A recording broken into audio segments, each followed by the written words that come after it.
So what's up? Kamusta? Ayos ba tayo dyan? So nandito tayo ngayon sa may FKM Baliwag branch para sa update natin. At available na nga po ang unit nila rito.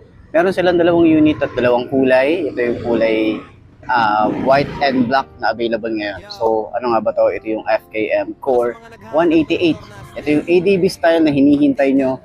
188cc. Tara, alamin natin yung presyo at yung specification kung sulit nga bang bilhin yung 2026. Samahan nyo ako, walk around na natin. Ayos na ayos siya. Bro, ito ang dapat mong malaman.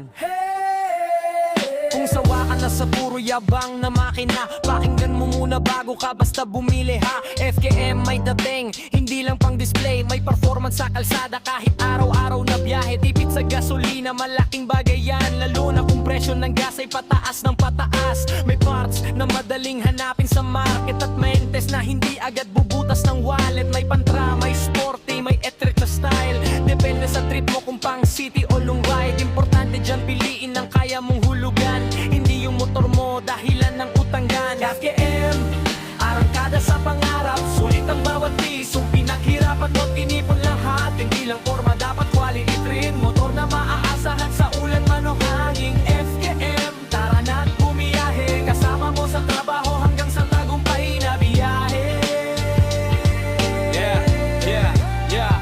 Bago bumili, eto tandaan mong payo, huwag puro bilis, safety pa rin ang totoo. Mag-helmet palagi, sumunod sa batas kahit gaano katanda. Motor kung disgrasya, ang kapalit niyan bagsak. Alamin mo rin kung anong engine ang swak. Ang T3VAC, Metacrite o mas malakas na attack. Kung pang araw-araw lang ang pang tipid sa gas, doon ka sa practical, hindi puro yabang lang. Tingnan ng comfort, lalo na sa long ride. Suspension at preno dapat subok sa slide. At syempre customer service, mahalaga rin. Kasi after sale support, malaking bagay din. Hindi kailangan mamahalin agad para maramdaman mong tunay kang angat. Ang mahalaga may disiplina at alam sa daan, at motor na sasabay sa pangarap mong makamtan. FKM. So yun mga basta, available na nga po dito. Dalawang unit ang meron dito. Meron silang kulay white at itong kulay black na to. So dalawang available lang na kulay ang nilabas ni FKM dito sa Core 188. So syempre available yan. Meron na rin tayong camera sa harap. At meron na rin tayong, yun lang, meron lang tayong camera sa harap. Dito sa likod akala ko meron. Kasi sa ibang unit nila, meron mga available na camera harap at likod. Pero ito, available sa harap yung kanilang camera. And then maangas talaga yung kanilang headlight. Pagdating dito, meron na rin tayong napakalaki na panel gauge na parang nasa 7 inches yata yung kanilang panel gauge dito. So fully digital na rin yan. Meron na rin tayong USB charging port, adjustable windshield, maganda mga switches. Tapos magnetic pala to. Ayan. So nandito yung kanyang remote. Okay, mamaya walk around natin yan. Keyless na rin ng isang to. Dito na rin binubuksan yung seat and yung kanyang fuel. So tapat natin sa fuel. Wala, hindi naka-on yung ano neto.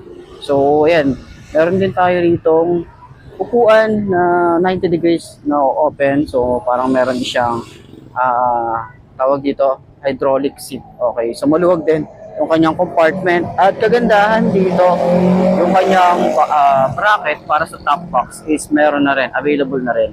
At kagandahan din doon, pag bumili kayo ng motorcycle ni FKM, available na rin po yung top box nila na ang brand ay SEC or SEC Motor Supply. Okay, so naka rin tayo rito, naka dual shock at dalawang baso. Ayan, so talagang kung mahilig ka sa mga ADB style katulad nitong kay FKM Core 188, ito na yung hinihintay mo, no?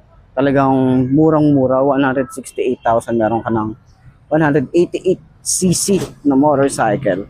So ganyan ang itsura niya kapag naka side stand. Gusto ko yung padding dito, tapos yung extension ng paa. So try natin. Hindi ko lang din sure kung abot ba. Pero sobrang gaan na. Sobrang lambot nung upuan niya. Try natin tayo. Yan, magaan yung motor. So ganyan yung itsura natin. Okay, may space pa tayo dito para sa legroom natin. Ang laki din ng kanyang tank. Okay, tapos meron din tayong parang sandalan ng rider. So sobrang kapal ng foam na ginamit dito. Turning radius sobrang lawak din. Nagustuhan ko rin dito yung mga switches niya. Ang ganda eh, ang ganda ng itsura. Tapos, parang premium talaga, no? Premium yung datingan niya. And syempre, yung kanyang handlebar, naka-naked tayo rito. Yan, so shock sa harap. Grabe oh, sobrang lambot tong shock. Sa likod, oh, malambot din yung shock sa likod. Ayan, so sa harap, yun oh. Ito yan, sobrang lambot boy. So yan, yan yung ating Core 188 ng FKM. So sa lahat ng mga nagbabalak kumuha ng ganitong motorcycle, pwede nyo pagpilian to. Okay, ADB style, pwede nyo pambundok din to. So yan, palitan nyo lang ng dual sport na gulong. Ayan. Center stand natin, medyo may kabigatan kapag sinicenter stand. Ayan, pero goods lang. Ayos. Na lumalaban araw-araw. Ride safe palagi.